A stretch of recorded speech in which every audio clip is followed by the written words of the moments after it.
گروه اولین جوانان سنی دعوتی ناحیه عینی، جوانان وطندوست شجاعتمند دهات که اختیاراً با امر و دل و وجدان عزم خدمت مادر وطن را کردند، با تنتنه به خدمت حربی گسیلانیده شدند. با این مناسبت در نزد میدان پرچم دولتی جمهوری تاجیکستان در ناحیه با اشتراک رهبریت ناحیه، رئیسان جماعت‌های شهرک و دهات، کارمندان کمیسریت حربی، مسئولان میزهای حربی و والدین و پیوندان جوانان ادای خدمت مادر وطن را اختیار نموده همایش تنتنوی برگزار گردید.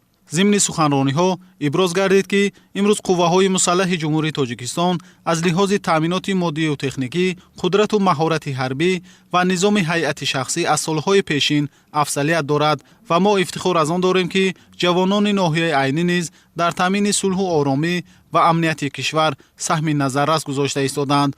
آنها در جزء تام‌های ارتش ملی سربلندانه خدمت نموده از مکتب بزرگ متانت و جوانمردی سبق می‌آموزند. حکومت مملکت برای باز هم بلند برداشتن قدرت مدافعوی کشور تمام چاره‌های لازمه را می‌اندیشد. سرفرمانده عالی قوه‌های مسلح جمهوری تاجیکستان، پرزیدنت کشور محترم امامعلی رحمان بهر بلند برداشتن آبرو و اعتبار ارتش ملی، مستحکم نمودن اقتدار مدافعوی کشور، غمخوری‌های زیاد ظاهر می‌نمایند.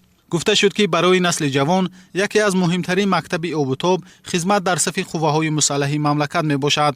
محض در همه جا جوان پسران شجاعت و مردانگی آموخته مقدسترین ارزش حیات، دوست داشتن و صادقانه محافظت نمودن خاک پاک وطن عزیز را یاد میگیرند. من امروز افتخار دارم که پسر سومین خودم را به صف قوه‌های مسلح جمهوری تاجیکستان گسیل کردم. شرف با چنین فرزندانی که به حفظ مرز بوم کشور رهسپار می‌گردند.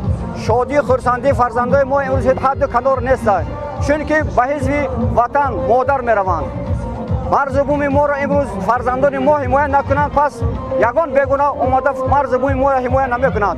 ما باید فرزندان ما آموزگاران شاگردان خود را در روحیه وطن دوستی، میهن پرستی تربیت نموده برای خدمت وطن مادر گسیل نماییم. همچنین چون انانه مراسم نانگزانی صورت گرفته، در آخر برنامه فرهنگی خوب و خاطرمان پیشکش اشتراکچیان گردانیده شد.